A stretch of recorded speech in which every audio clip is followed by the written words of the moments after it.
Welcome one and all to the Cine Geeks podcast where movies, TV, and all things geek collide. It's November 7, 2023. I'm Roy, still joined by my lovely co-host Angela. Hi! Hey Angela. Okay, so for this episode, we will be doing something a bit different from our usual format. Today, we won't be reviewing anything in detail. Okay, but rather, we'll be catching up on the many recent news. Some of the movies and TV shows we've been binging on the side, maliban dun sa mga nire-review natin, and all the other things that we might have missed. Yeah. Yes. But before we continue, we'd like to remind everyone who hasn't done so to follow our pod wherever you listen to podcasts like Spotify, Apple Podcasts, and YouTube. Also, set your players to automatically download our new episodes so you don't miss out on our fun Cinegeek conversations. And don't forget to follow us on Facebook, Threads, X aka Twitter, and Instagram so you can join in on the Cinegeeks conversation. Also, don't forget to bookmark our brand new website, cinegeekspod.com. Yes, and while you're at it, please leave us a 5-star review on Spotify and Apple Podcasts and a thumbs up on YouTube if you're enjoying hanging out with us, the Cine Geeks. That absolutely helps us out, so thank you very much in advance. All right, so with that out of the way, let's go ahead and talk about the biggest piece of news that has happened recently. The very sad event that has happened, which is the passing of Matthew Perry, aka Chandler Bing from Friends. Yeah. So feels like we all lost a friend that day. That's very true.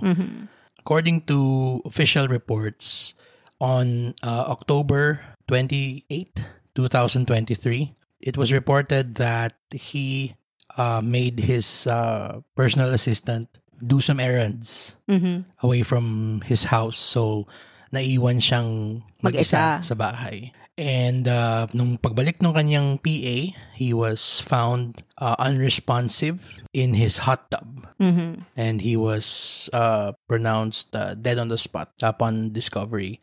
It's just, again, it's very, very sad. Yes. Tama kasi sinabi mo kanina na it feels like we lost a friend. And yun na nga, coincidentally, we've been ramping up our Friends binge recently. So, yeah, you know what?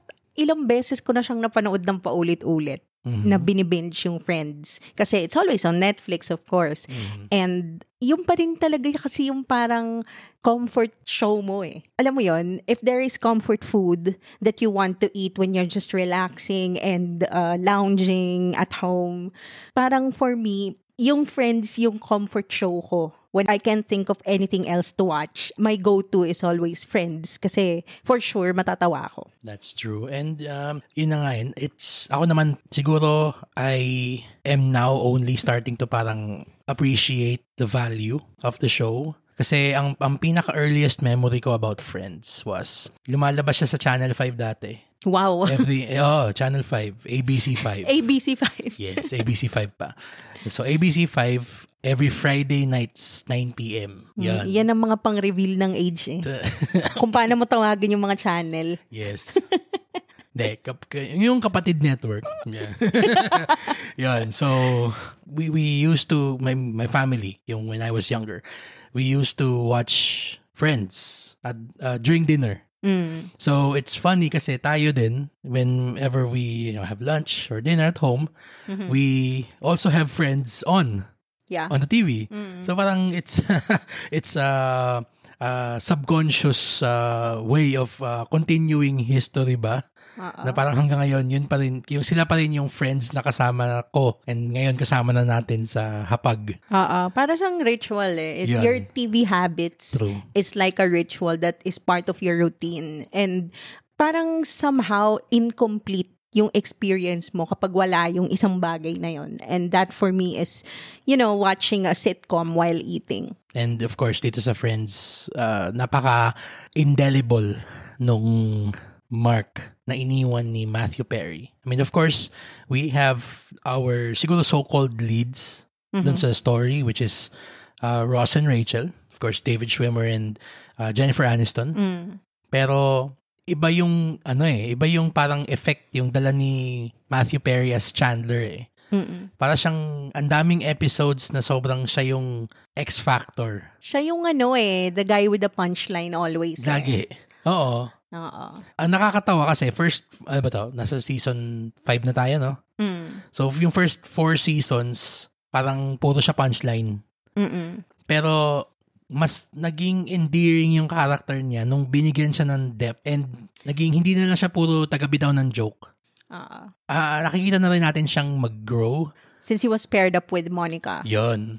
Oo, yun din. And of course, kahit hindi yung friendship nila ni Joey, played by Matt LeBlanc, na hindi lang sila parang yung dalawang goofballs na just yucking it up. Pero meron silang mga real friend problems themselves na pinagdaanan and that made them a better set of friends. Yes. Yan. And better characters. Better characters, of course. So, again, we mourn the passing of Matthew Perry and he was recently laid to rest na in Forest Lawn Memorial Park in Los Angeles on November 3rd. Yes. So his 5 friends, co-stars attended, as did his father and his stepfather. So up to now, wala pa ring nire-release na statement. Yung remaining 5.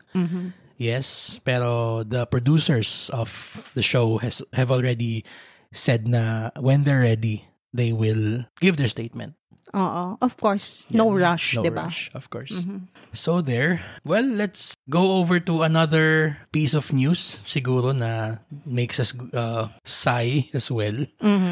The SAG-AFTRA strike that we talked about in one of our very, very first episodes. Yes. Is still actually, nung una natin ongoing. siyang pinag-usapan, kasama pa yung WGA. Yun. But WGA, the Writers Guild of America, already wrapped up their strike. Yes. They were able to close a deal with AMPTP. Or the Producers Guild or the studios and the producers, yung kanilang parang group. Yun.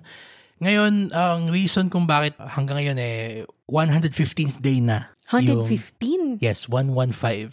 115. 3 months mahigit. Almost 4 months na nga The reason is because they have been very steadfast. So, mas hardened sila kumpara dun sa mga writers.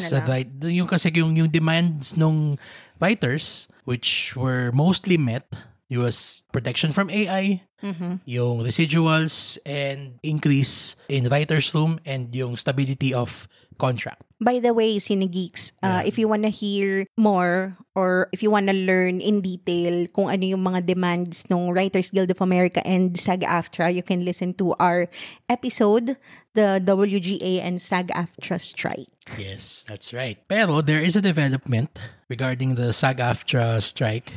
Etong mga producers and studios, actually, they made their last, best, and final offer this past weekend.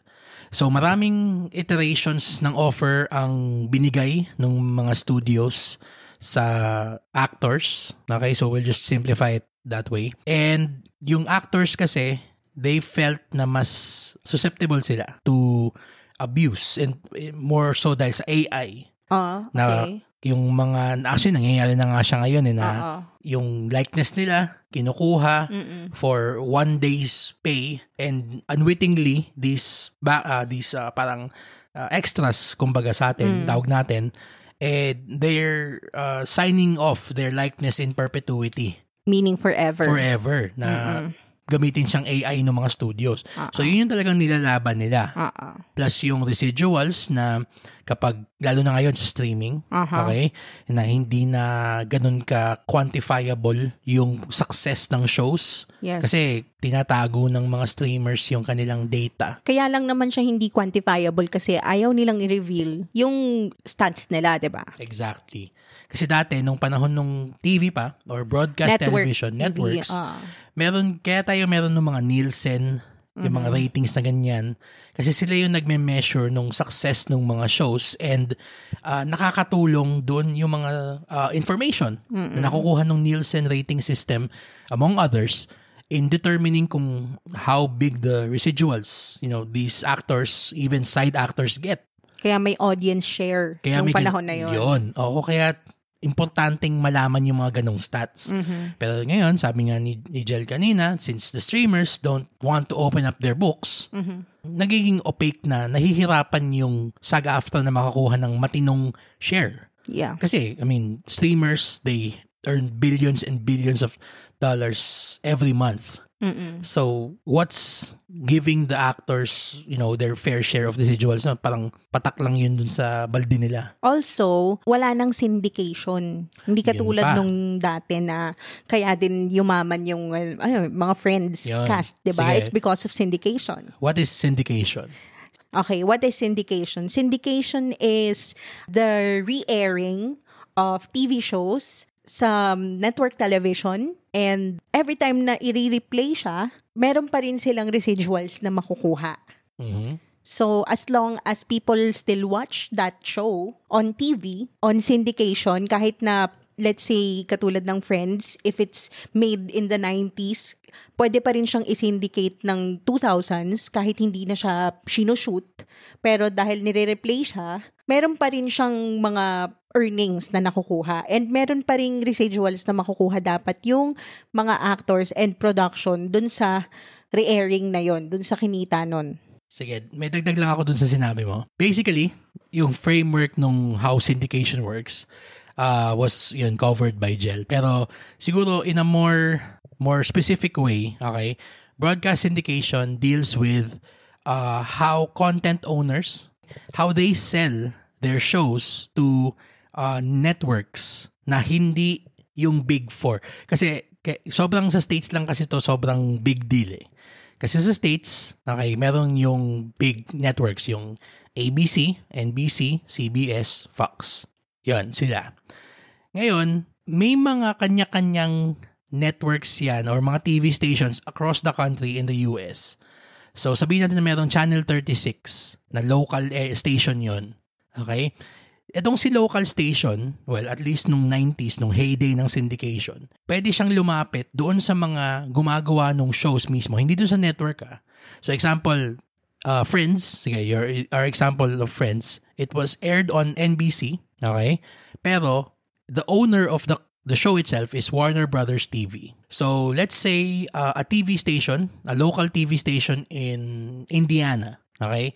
They want to show Friends or at least a package of episodes. Sabihin natin yung parang greatest hits episodes ba? Kasi mahal kung bibilin mo yung 280 plus eh. So, kung ang afford lang nila, sabihin natin mga nasa 30 episodes. Yon. So, kung ano yung kinita nung pagbili nung TV station na yon in Indiana, nung 30 episodes, pupunta kay Warner Brothers TV.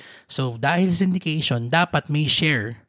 Okay? Yung residuals, dapat may share yung actors doon sa pagbenta nung kanilang show na sila yung nag-act in the TV show dahil dun sa ganong deal na ginawa nung content creator with the local TV stations. So, mas broader sense, parang siguro pwede natin tawagin na parang modern syndication, yung explanation na binigay mo kanina.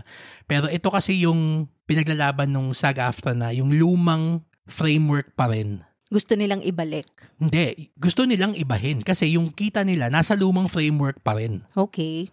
Yan. Wala namang... So, gusto nilang i-apply yung broadcast syndication on streaming? On streaming, oo. So, if sa streaming, merong nanonood na 500 million to a billion people, a billion subscribers ng Friends, okay? Ang gusto nilang gawin is, meron silang makuha na parang percentage nun, kahit sabihin natin 0.001%, nung kung magkano yung binabayad ng mga subscribers, ng 1 billion subscribers na yun, to be able to access their TV show na matagal nang natapos. So, yun yung isa sa mga pinaglalaban ng Actors Guild. Okay. Now, the reason why this is a very crucial time doon sa parang negotiation is because ang dami ng mga naaapektuhan ng mga productions. So, part of the strike rules of the SAG-AFTRA Guild is hindi sila pwedeng mag-promote ng movies na ginawa nila. So, past or present? Past and present. Oh, okay. And future. I even heard this news na kahit yung Halloween costumes nila, hindi pwedeng in reference to the movies that they've done or any movies at all kasi it's indirectly promoting those movies. Yep. Naging issue pa yan kasi nagalit si Ryan Reynolds ba? Nabawal daw mag-Halloween costume ang mga artista. Oo, bakit siya hindi pwede mag-Deadpool costume? And, well, yun na nga eh. Dahil nga sobrang gusto nung Actors Guild na united front sila. To the point na nga na yung mga ibang big earning actors, nagsasabi na sila na parang, ano ba yung kulang doon sa kinikita nung parang pension fund ng guild na parang pwede na lang sila na lang yung magbigay para lang mag-agree na doon sa deal. I heard this news. Committee. Sila George Clooney, sila Scarlett Johansson, they offered a percentage of their salaries na ibibigay nila voluntarily sa SAG-AFTRA para ma-mitigate yung parang discrepancy dun sa pay ng mga actors, especially yung mga no-name actors, yung mga background actors na hindi kasing popular or in demand or highly paid as them. Yes, that's right.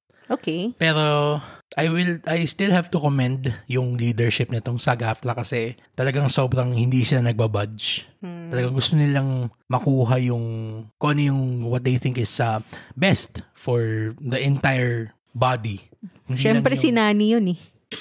Well, true.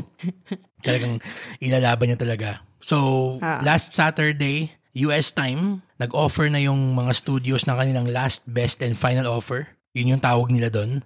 Dapat mag-meet daw sila on Sunday, itong SAG-AFTRA negotiating committee to discuss the deal itself. Pero parang apparently until now, hindi pa rin sila nag-meeting ulit. So, everyone is on edge kasi talagang nakasalalay na dito yung livelihood nila. Hindi lang livelihood, pati yung release ng mga upcoming movies. I mean, for us, not to sound callous naman, pero frankly, what we care about is the bottom line, which is kung may lalabas ba na movie o hindi. And tayo, what I personally care about more here, as much as I support the actors getting their fair share, is if there are movies coming out soon. So, the danger here is talagang kung hindi sila magbabudge doon sa kanilang stance, we can kiss the next couple of years goodbye in terms of new content. Both movies and TV shows.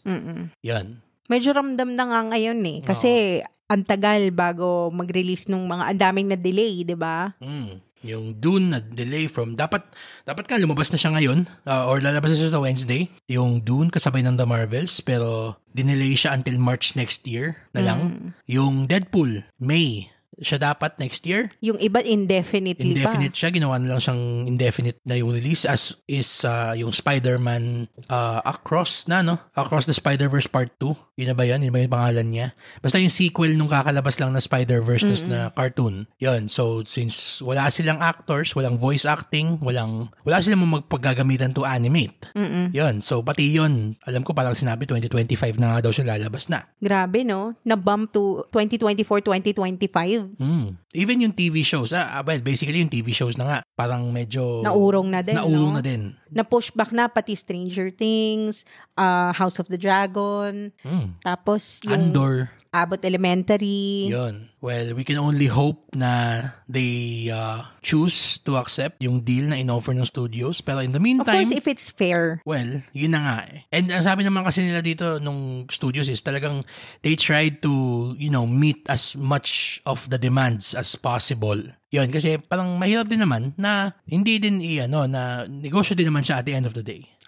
Pero ayun nga, meet halfway na lang siguro dapat, no? Dapat. Yep. Kasi lahat ng livelihood nila naapektuhan na eh. Kasi hindi lang naman yung actors and writers and studios ang naapektuhan, pati yung businesses that they benefit. Nagkaroon din sila ng backlash dahil wala ngang mga productions na nangyayari. Yes, that is true.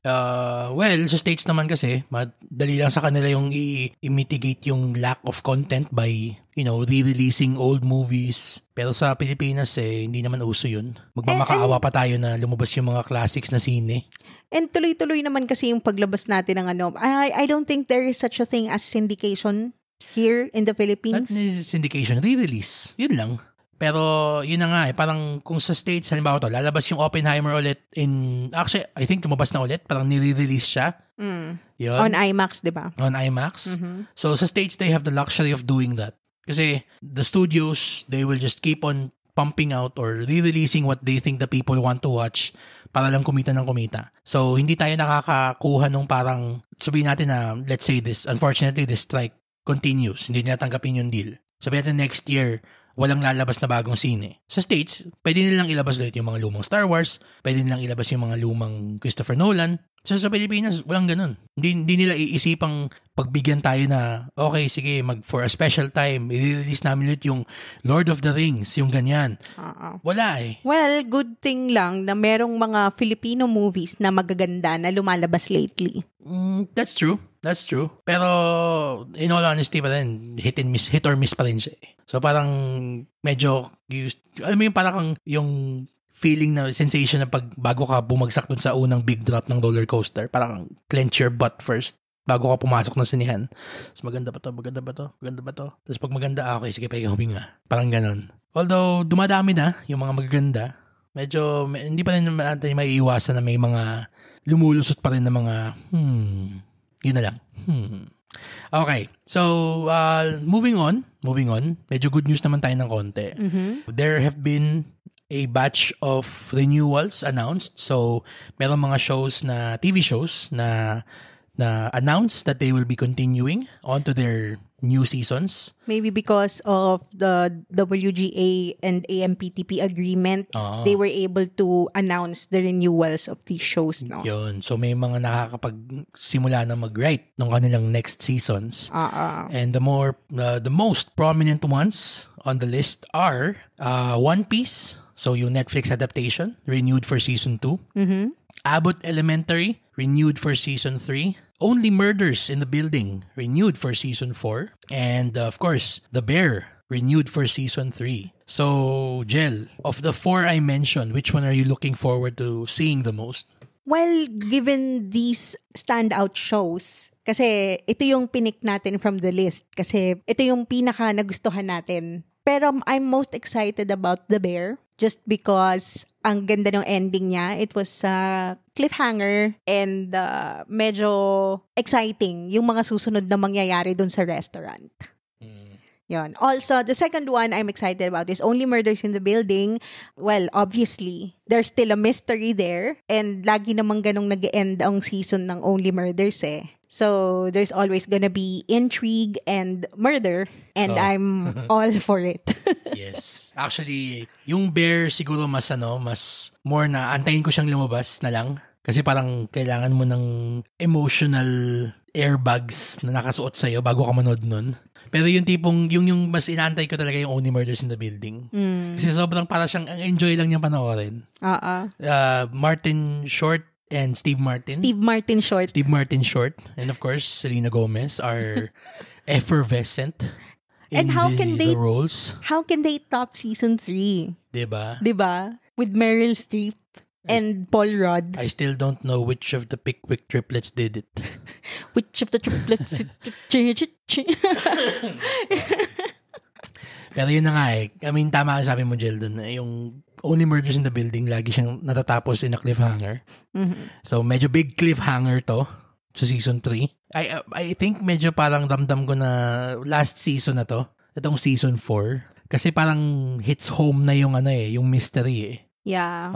Parang may ganong feeling, no? Tsaka they don't go beyond season 5 anymore, di ba? Wala nang masyado nagtatagal na matagal na show. Even Succession, hanggang season 4 lang. True.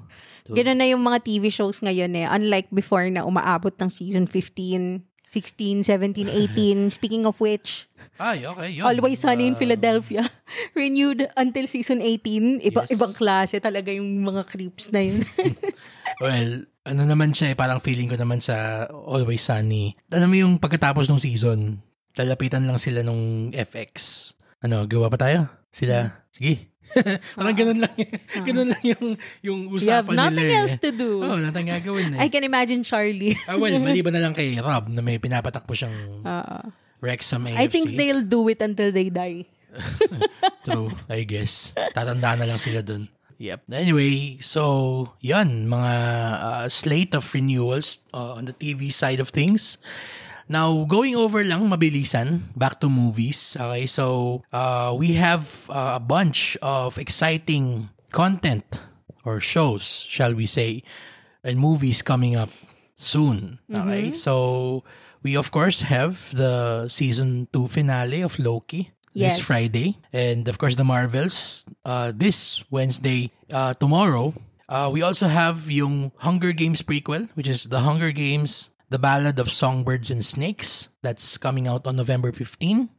Wish, my personal long-awaited animated. Alam mo yung sa sobrang tagal na natin siya sinimalaya pa natin napapanood yung trailer. Parang nadikdik na siya sa utak ko na gusto ko na siya, sige na, gusto ko na siya mapanood. Na-excite ka doon? Actually, ako honestly, dahil sa sobrang dalas niyang ipalabas yung trailer, parang gusto ko na lang na sige na nga panoorin natin para matapos na silang magpalabas ng trailer. Siguro parang ganun yung ganun din yung pakiramdam ko, pero more siguro na na Stockholm syndrome ako dun sa trailer niya na parang yes, I'm excited. Sige na. Alam mo kung ano yung kaparehas niya? Na talagang dinikdik sa'yo yung trailer para lang panoorin mo to the point na mapilitan ka nang mapanoorin siya. Ano yan? Yung Expendables. Ay, Diyos ko Mariosa. Naalala ko yun nung Sinimalaya. Yung dalawang yun. Yung Sinimalaya natin nung yung 10 straight movies. Minsan sa isang showing ng movie, 2 beses ipi-play yung trailer. So parang sa isang araw, yung pinakamadami natin napanood yung trailer ng Expendables tsaka ng Wish 4 na beses. Oo. Diyos ko Mariosa. Kaya nung napanood na natin finally yung Expendables, sobrang relieved ko kasi hindi ko na mapapanood yung trailer. Well, true. Yun. So, I guess, I'm guessing it would be the same thing with Wish. Hindi, sa Wish naman kasi gusto ko siya mapanood kasi dahil kay Alan Tudyk. Dahil lang dun sa didn't know my voice would be this low. Tsaka din I'm excited for this new phase of Chris Pine's career na medyo nag-aano na siya, nagiging sobrang weird na ng mga roles na pinipili niya. Kung dati hinihilera siya dun sa mga ibang Chris na pretty boy na leading man roles, ngayon Dungeons and Dragons. Tapos sa Wish siya yung kalaban. Tapos may dinirect siya recently na movie na parang hindi ko alam kung anti-hero ba siya doon or parang sobrang eccentric lang niya. Basta yun na nagkakaroon na ng eccentricity yung mga pinipili niyang mga roles And I'm here for it. Na he's spreading his wings, kumbaga. And of course, we shall not forget the upcoming... Dito ako excited. Ako din. Siyempre, ako din. Of course, yung 60th anniversary specials of Doctor Who coming out starting November 25 for 3 consecutive weeks on Disney+. All right. Starring, of course, the incomparable David Tennant as the 14th Doctor. Hindi si 10 na bumalik lang ulit. So, he is another regeneration of the Doctor. Counted siya. Ako mas excited ako dito kasi sobrang, let's be nice, na-disappoint ako doon sa last 3 seasons ng Doctor Who. Dahil hindi up to par dun sa kanyang usual na quality, yung writing. Okay? Even in some parts yung acting niya, medyo parang wonky. Ikaw? It just wasn't for me. I know Jodie Whittaker was the first female doctor and it should matter to me because I'm, dapat feminism, diba? Yun yung brand niya, kumbaga, na naging na-attach sa pagiging doctor niya. Pero it just became all about that. I didn't really get into that kasi parang Doctor Who is so much more than just their gender. Diba? Mas more about their stories. And especially, I've been with Doctor Who since loyal ako dun sa New Who. Yeah. I'm still trying to watch the classic Who, pero sa New Who talaga ako naglatch.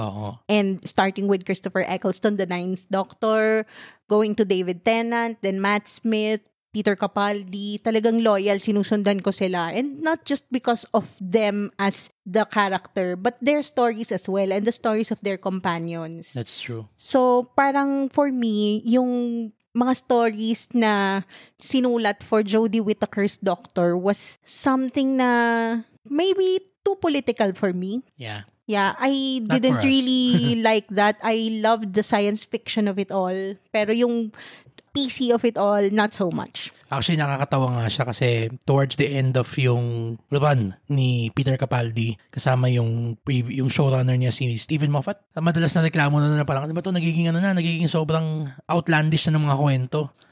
It's getting too hectic, na parang masyado nang exciting yung kwento. Wala nang yung mga slow down pace, dramatic stories. Little did we know na we would miss having a sliver of excitement in our Doctor Who. Well, I may be misjudging it kasi hindi ko nga pinanood lahat. Pero some of the episodes that I've seen, yung the Chibnall series during Jodie Whittaker's run, talagang hindi siya nag-resonate masyado sa akin eh. Para kasi hindi siya, it didn't feel like Doctor Who. Not like yung mga stories ni David Tennant, ni Dr. and Rose, Dr. and Martha, especially Dr. and Amy Pond, diba? Kahit nga lang yung Dr. and Bill, yung mga nasa dulo na ni Peter Capaldi, may ramdam mo pa rin yung Actually, one of the more classic, all-time classic episodes of Doctor Who, nasa run ni Doctor with Bill, yung Zygon na two-parter. Diba? So parang, bakit Tsaka yung Twice Upon a Time. Ayun pa. Yun. That was with Bill and Nardole. Ayun. Pero, ayun nga. So, I'm excited dun sa bagong era because they're RTD welcoming back. Hey! Russell T. Davies. Save us, Russell, please. Pero mukha namang exciting. Mukha namang maganda yung kasi lumabas na yung trailers nung yung trailer nung I think yung first lang na magiging special, which is called The Star Beast. Okay? Yan. So, mukhang yung budget pang malakasan na talaga. Parang Marvel yung dating nung cinematography tsaka nung action Wow. Ibang klase may budget na sila. Oo. Yun. Cinematic na talaga. So, there. By the way, I have an article coming out on cinegeekspod.com about Doctor Who and the very eerie similarities with Marvel's Loki. Yep. Watch out for that. Yes. Yeah. Again, Loki Season 2 finale on Friday, November 10. The Marvels, November 8, tomorrow, coming out. As early as, I think, 7 a.m. If I'm not mistaken, may nakita ako sa Facebook page ng SM Cinema. Early screening. Meron. So, for our Cine Geeks na mga bayaning puyat, the call center agents, I think yun, that screening is for you, 7 in the morning. Mga bayaning walang tulog. Yes.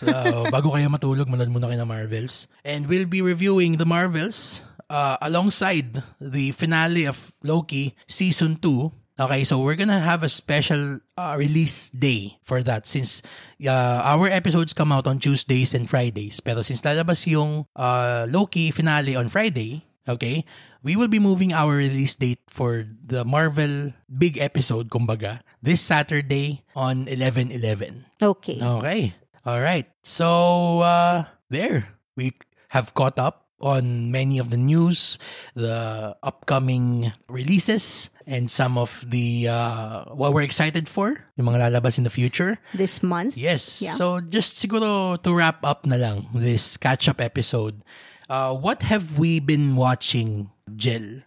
In terms of yung mga, siguro, on the side na mga pinapanood natin. Ikaw, sige, real quick lang. What have you been watching lately? Well, I just finished Shameless. Okay. Kasi I'm still having, the Bear hangover, yeah. Kaya I need more Jeremy Allen White. So I decided to watch Shameless. And it recently released on Netflix kasi. So, binge ko siya, dire-diretso, 11 seasons. Yep. How was it? Mabilisan. How was it? Sobrang niyang toxic. Nakakapagod siya panoorin. So, parang siyang The Bear pa din. Nakakapagod pa rin siya panoorin. Mahilig si Jeremy Allen White doon. Sa sobrang dysfunctional family dynamic.